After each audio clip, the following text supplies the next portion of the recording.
Actually, my timer is twice the time I was allocated, so you can easily take 15 minutes off, or at least 10 minutes off. And I have a presentation, not a small one, not a big one, so if you can please put this one also on the screen. I will do it from a stand. As far as the searching for my presentation, I am probably the only one person here on stage to whom Jeremy didn't say to speak from a heart, because my heart is bounded by attorney-client privilege. Yeah. So keep this in mind. So, as Ilja already said, my name is Danil Savitski.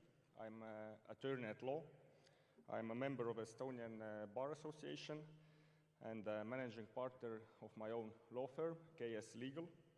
And actually, I started my own company just a little bit after we first met. So for me, it was really like inspiring that I see a new great project coming up, and it was motivating for me to also make the next step in my career now.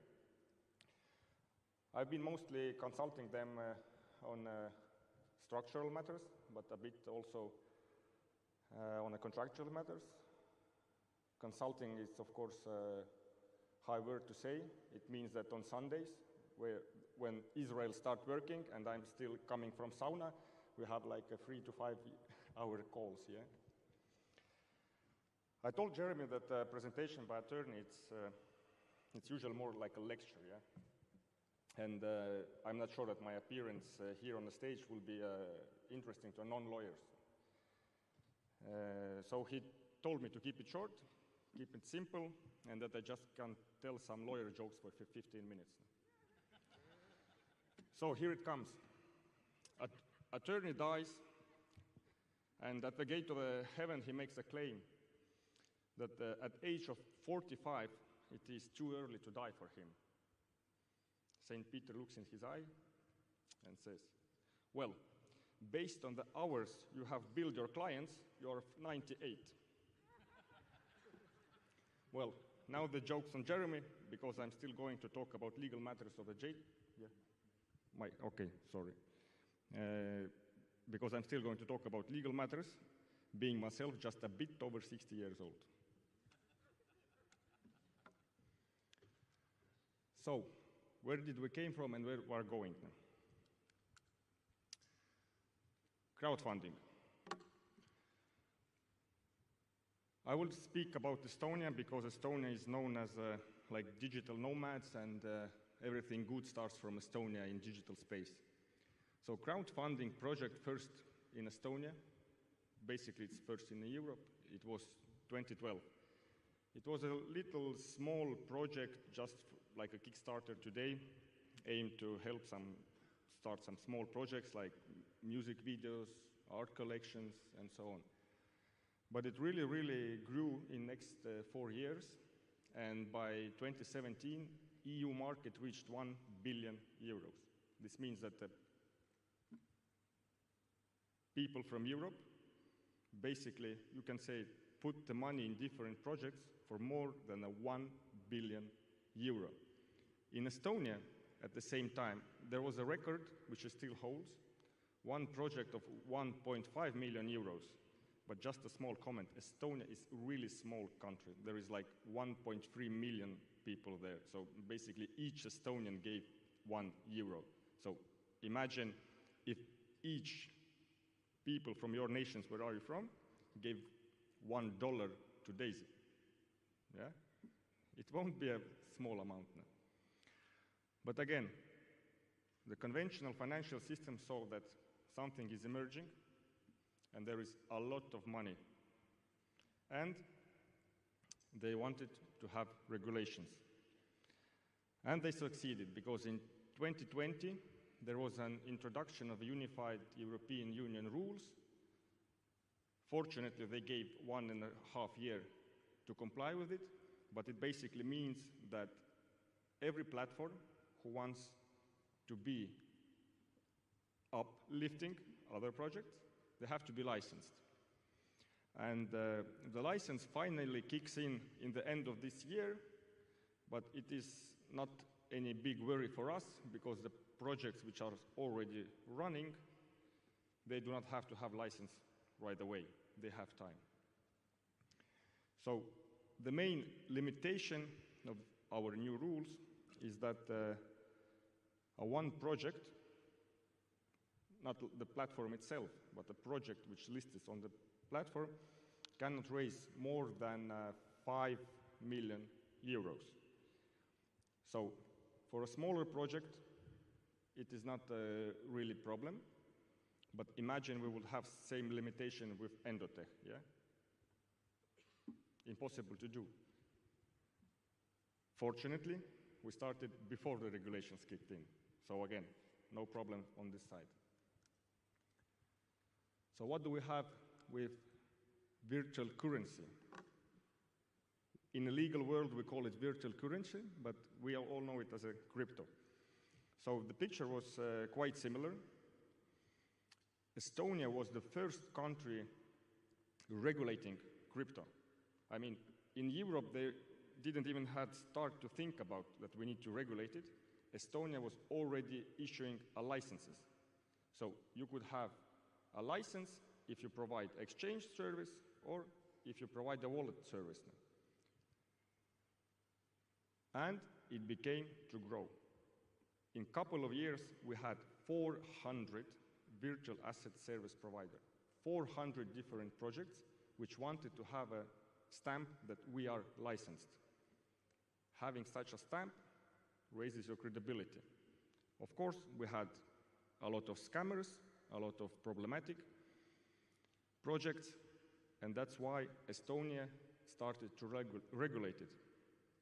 They tightened the screws, but it didn't like any big impact on the market. It just made it a little bit more hard, but it literally was just filling up the form, paying like 3,000 euros, waiting 30 days, and you're a licensed company. Well, sounds a bit too easy for a licensed company, but that was the case now. By the 2018, actually started from Estonia, because Estonia became like crypto Wild West. I mean, in Estonia, you can be Estonian resident applying online. You can make company online. You can open bank online. I mean, now you can buy a house online, just a little bit more, and you can marry also online. And the problem of that is that the government didn't know who is running the business, what is the business, where the money comes from, where the money goes. And those 4 words, AMLD, was the perfect platform for them to invite new rules. Anti-money laundering directive. So they said, the crypto is really open for money laundering. We need to tighten the screws. And by 2018, a unified rules in Europe emerged, and they came from money laundering rules. By that time, the value of assets passing through only Estonian companies, I remind you, 1.3 billion or million people, only through Estonian companies, the revenue was more than 2 billion euros. The whole Europe number, nobody knows, but it's tens of billions of euros now. And again, conventional financial system started worrying, and the money laundering was a good platform to demand new rules. And 2022, the new unified rules in Europe kicked in. If one would like to apply for license today, it is basically the same conditions as you would like to establish like an investment firm, or you want to have a payment institution. So the aim of those rules in Europe are to keep away the bad guys and to have regulated and reliable players on the market, so the good guys. And let's now come to our project. What is DAISY project? The first time we spoke with Jeremy, he explained to me and said that this is this. I said, no, Jeremy, it's not. Yes, it is. Well, he likes the example. If you call a strawberry banana, it's still a strawberry. Yeah? You cannot fool the system. So we have an aspects from virtual currency projects. We have aspects from crowdfunding projects. And I mean, we have aspects from a regular financial projects also. So where do we put ourselves? Which licenses do we apply? Where do we structure? And for me, the most fascinating part is that you don't have an exact one answer, which means you have to shuffle all over the world, find the best jurisdictions, find the best rules, and put it together as a whole.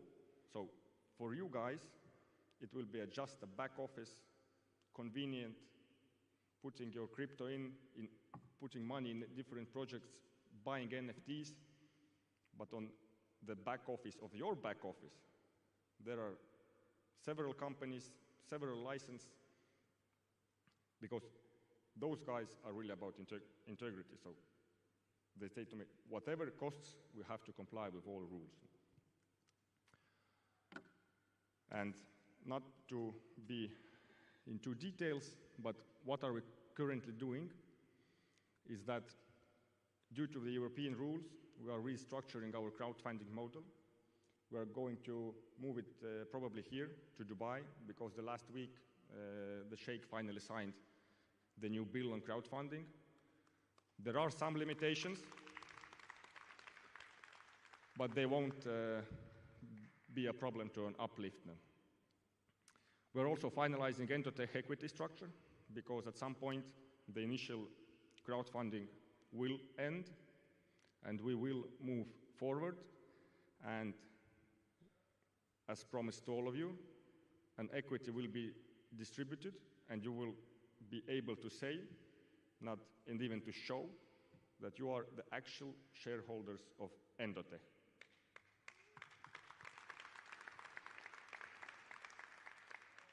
And again, the most interesting point for me is we are preparing the transformation to so-called retail model. Yeah? This means that we are structuring the project this way, that we want to be in the regulation matter as high as possible, but on entry level as low as possible.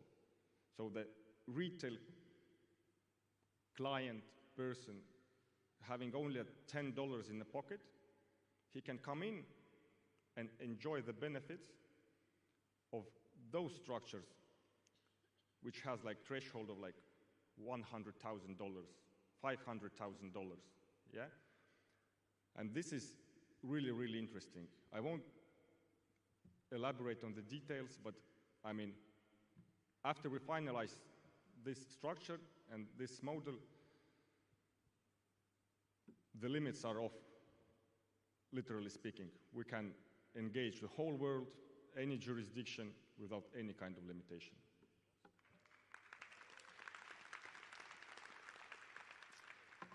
So, yeah. Oh, actually, one E dropped away. That's why. There are two E's. No worries. So, that's it from my part. Thank you very much. And I hope you were able to keep your eyes open for the legal matters now.